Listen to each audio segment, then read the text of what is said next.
It was a stormy night when Emma arrived at the old, abandoned house on the outskirts of town.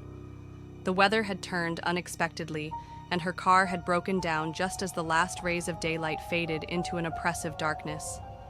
The only light now came from the occasional flash of lightning, casting eerie shadows across the house's crumbling facade. Emma had no choice but to seek shelter. She hesitated before stepping up the creaky stairs and knocking on the door, but there was no response. With a reluctant breath, she turned the handle and entered, the door groaning as it swung open. The musty air inside smelled of mildew and decay, but strangely, there was a warmth that lingered in the air. She could hear something faint, a tapping sound, like fingers drumming against wood, coming from the direction of the living room. Her heart began to race. "Hello?" she called out, her voice wavering, but no one answered. She moved toward the sound, each step heavy with the weight of uncertainty. Suddenly, a gust of wind slammed the door shut behind her.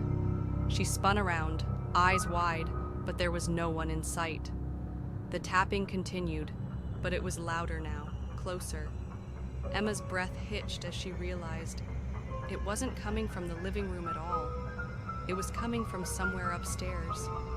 With a mix of dread and curiosity, she made her way toward the staircase, the noise growing louder with each step.